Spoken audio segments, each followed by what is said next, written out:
First up is how to get a hidden companion that most players miss. This companion is none other than Minsc. This character returns from Baldur's Gate 1 and 2 and can only join your party under certain circumstances. If you progress the quest, the High Harper in Act 3, you will eventually run into Minsc. However, when encountered, he is hostile toward you and you will end up having to fight him. To recruit him as a permanent companion, two conditions must be met during this fight. First, you must have Jaheira in your party and you must have non-lethal attacks turned on, and you have to use a melee attack as the finishing blow to knock out Minsc. Otherwise, even if you have non-lethal attacks turned on, he will die. So it has to be a melee attack. If both those conditions are met, you can progress through dialogue with Jaheira and the Emperor to ultimately recruit Minsc as your permanent companion. And it's totally worth it too. Minsc has a ton of funny lines, and most people probably miss having him as a companion since you must have Jaheira in your party in order to recruit him. And next up is a secret ability that does 20d6 damage. To get this ability is extremely rare, having to do multiple things exactly right in order to unlock it. This ability is Roland's Firestorm. This insane ability is super rare because you only have the chance to unlock it in Act 3 if you convince Roland to stay and defend the grove in Act 1, and then later in Act 2 talk to him in the bar where he is distraught because his siblings have been kidnapped. After you exit dialogue with Roland, within that same long rest, you'll need to save him down by the river where he is attempting to rescue his siblings from Moonrise, and then send him back to Last Light Inn. If you long rest before saving him, he will be overwhelmed by the shadows and die. After you save him, you'll need to then successfully save his siblings, Leah and Cal, from Moonrise Prison, and then later save the Night Song within the Shadowfell. Finally, in Act 3, you then just need to bring the Night Song to Lorroakan and side with Dame Aelin, and the reason you have to do all these things is because if Roland isn't convinced to stay and defend the grove, he and his siblings will die on the road to the Blighted Village. Then in Act 2, if you don't save him from the ambush by the river, he will succumb to the Shadow Curse. And last, if you don't save Leah and Cal, then he will actually side with Lorroakan when you bring the Night Song to Ramazith's tower, and you will have to slay him. Now we can only assume that if he loses his siblings, it must change him for the worse, leading him to side with Lorroakan. So with all those conditions met, you'll unlock an amazing endgame spell that most players probably don't ever see, and even though Lorroakan offers the exact same spell as a reward if you give him the Night Song, this version of the spell is for those doing a good playthrough. And next up is a hidden interaction with Arka. In Act 1, Canon, Arka's brother, dies while trying to open the gate for Aradin and his party. After the fight, you can find Arka asking for a healer for Canon, even though he is already dead. As a Dark Urge, you even get a special dialogue fantasizing about tieflings and goblins slaughtering each other until neither of them remain, if only you were to guide them to it. Arka then decides to take matters into her own hands and seeks to execute Saza. If you don't stop Arka, her lust for vengeance only gets stronger after killing Saza, and she tells Memnos that it's time to leave the Emerald Grove. Now we'll never know exactly what happened on her quest for revenge, only that her rage led to her demise. Arka's corpse can be found east of the Goblin camp. We can only assume that killing Saza wasn't enough to satisfy her need for revenge, and she went on to the Goblin camp where she was overwhelmed and slain. However, if you convince Arka to spare Saza and then later save the grove, you'll end up saving her life by doing so, and she can be found at Canon's Grave Mourning after you've defeated the goblins. And next up is a new companion coming in Patch 7. Now in Patch 6, there were some mysterious files secretly added to the game. Alfira gained empty and unused dialogue lines related to being dismissed from the party, but at no point do we ever even have the option to add nor dismiss Alfira from our party. Now this subtle addition has now been confirmed by Larian's latest update that Alfira can temporarily join the party during a Dark Urge playthrough. Now even though that is what has been confirmed so far, I speculate that there is more to this than that. During a Dark Urge playthrough, Alfira does less than she would in a Tav or Origin playthrough, so why would she actually join the party for only Dark Urge players? Now I suspect we're in for an awesome surprise considering the amount of time Patch 7 has taken, and I think we might learn a whole lot more about Alfira in that patch. And next up is the Boon of the Raven Queen, granting an extra 5 feet of jump or flight speed and granting permanent feather fall. This condition is earned while wearing the Corvid token, a very rare amulet that most players probably miss because of how many conditions must be met in order to obtain it. This amulet is sold by Mattis, a tiefling child that you first find in the Grove. However, he won't sell it until Act 3, and the only way for Mattis to make it all the way to Act 3 is if you, of course, side with and save the Grove, but also you need to make sure to talk to Roland, who wants to leave for Baldur's Gate on his own, and convince him to stay. By convincing Roland to stay, he will end up saving the tiefling children's lives during their journey to Last Light Inn. You'll then need to save the Night Song near the end of Act 2 so that Last Light doesn't fall to the Shadow Curse. Do all of this successfully and Mattis will have set up shop near the requisitioned barn in Rivington in Act 3, and he will sell this amulet. The Corvid token also lets you polymorph into a dire raven, which is pretty cool if you want to be able to fly around obstacles or blind an enemy. And next up is some very rare dialogue with the Absolute, only obtainable by playing as the Dark Urge and interacting with the cracked wall within Moonrise Towers. This dialogue really opens up the Dark Urge's story, with the Absolute calling you things like Kingmaker, Fallen One, Disgraced Master, Heir, and Tyrant, and claiming that you gave the Absolute everything. There are a number of dialogue options, and all of them are worth exploring for learning more about the Dark Urge and what occurred within Moonrise Towers. And next up is the small portrait of Vlaakith. This portrait can be defaced if you succeed a DC 16 dexterity check. Defacing the portrait involves drawing a monocle, horns, eyebrows, and a beard on the portrait of Vlaakith in orange paint. Doing so will cause Githyanki youth to approach you, and if you are already hostile with the Kresh, combat will ensue. Also, if you vandalize the portrait, be prepared to lose approval with Lae'zel, but gain approval with Astarion. And this portrait can be found by entering the Githyanki Kresh and immediately turning left, and can be found straight ahead on the wall, and I think it's pretty funny how the portrait looks once it's vandalized, so it's worth checking out. And next up is an item that only appears for some players and not for others. That item is located within the Arcane Tower on the upper floor above a bed. The item itself doesn't hold a lot of value to be sold to traders, but instead references a playable character from Larian's Divinity Original Sin 2. This item is none other than the portrait of Marcus Miles, better known as Beast, cousin of the Dwarven Queen Justinia,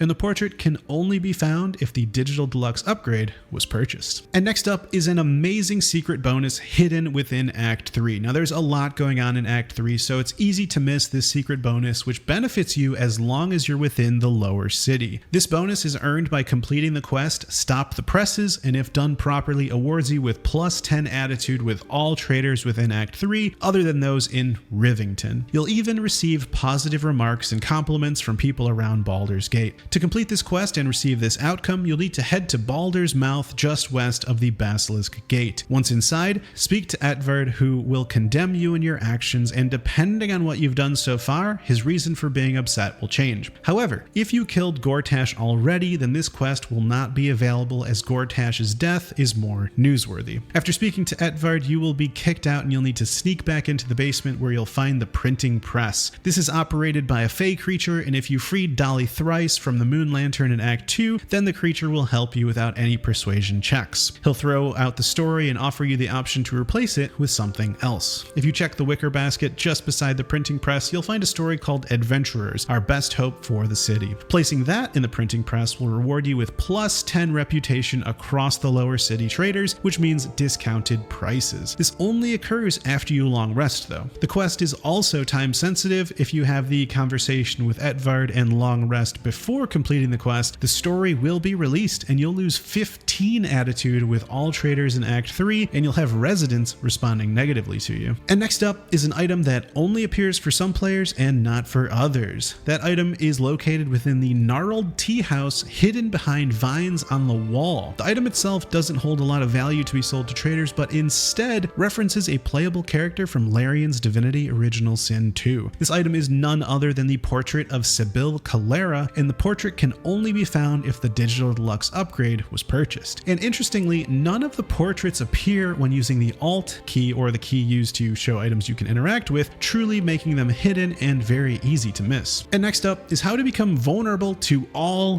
damage. And while you certainly don't want this condition, it is pretty rare to actually get it, considering in order to get it you need to drink from Auntie Ethel's well not once but twice after a long rest. Now if you drink from the well once, you will gain 10 temporary hit points. However, the following morning, you will be nauseated, causing vulnerability to poison and psychic damage. But if being nauseated wasn't enough for you and you decide to go back for another gulp of the fetid waters, you can actually get a chunk of rot stuck in your throat as you drink. Absolutely disgusting. Considering the well is filled with a great deal of dead flesh, it was bound to happen, and your reward will be the sickened condition, granting you vulnerability to all damage other than radiant. And interestingly enough, Auntie Ethel must be alive in order for you to get this condition. And next up is how to summon giant skeletons, a werewolf, a ghast, a shadow mastiff, and 2 shadows. This awesome ability is called Retinue of the Vampire Lord, and it can be earned by helping Astarion become an ascended vampire. To do this, you must bring him to Act 3 and defeat Cazador. Besides having these amazing minions to summon in the final battle, Astarion also gains new unique abilities that are incredibly powerful, along with a permanent 1d10 bonus to necrotic damage on all his attacks.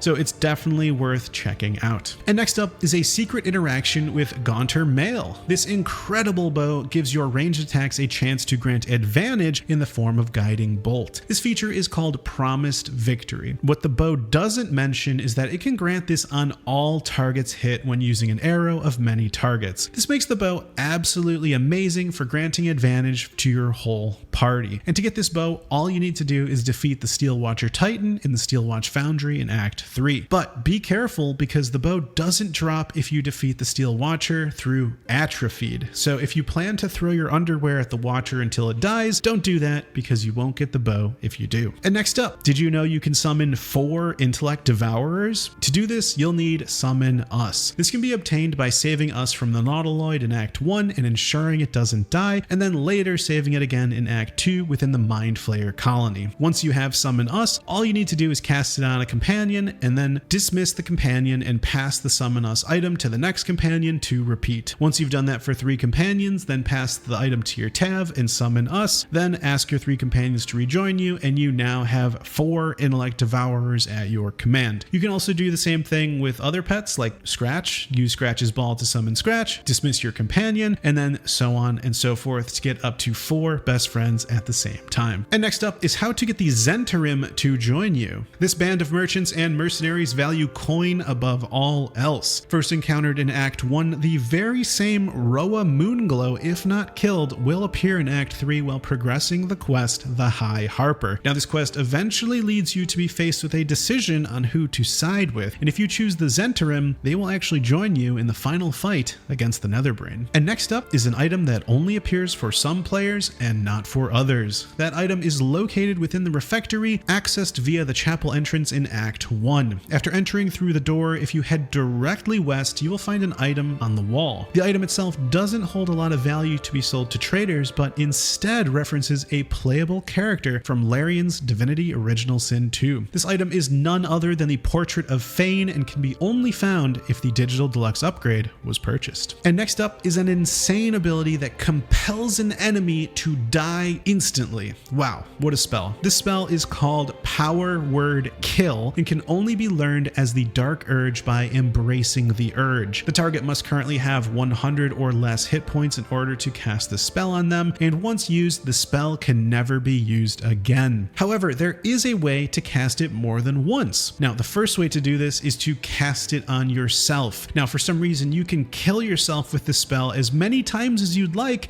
and the spell will never go away. Kind of funny. You can also twin cast the spell if you're a sorcerer to get that second use out of it, but then it will fade away permanently. Now, this is a very strong spell considering any class can use it, but sorcerers would get the most use out of it thanks to twin spell. And next up is an item that only appears for some players and not for others. That item is located within the burning buildings at Joaquin's Rest. By entering the building with Counselor Floric and then entering the room to the right, you can find a secret item. The item itself doesn't hold a lot of value to be sold to traders, but instead references a playable character from Larian's Divinity Original Sin 2. This item is none other than the portrait of the Red Prince and can only be found if the Digital Deluxe upgrade was purchased. And next up is how to get Nine Fingers to join you. Nine Fingers is the leader of the Guild, a criminal organization that operates within Baldur's Gate. In order to get Nine Fingers to join you, you'll need to progress the quest Aid the Underduke, which can be started by speaking with Farley Harlan in Rivington or by visiting Sharess's Caress. This leads you down the path to battle with the Stone Lord and discovering that the Zhentarim have been paid to face off against the guild. Once you progress that quest to the face-off, you can then choose a side. If you choose to defend the guild, then Nine Fingers will help you in the final battle against the Netherbrain, offering highly skilled assassins. And these are actually quite powerful allies too, attacking multiple times in a single turn.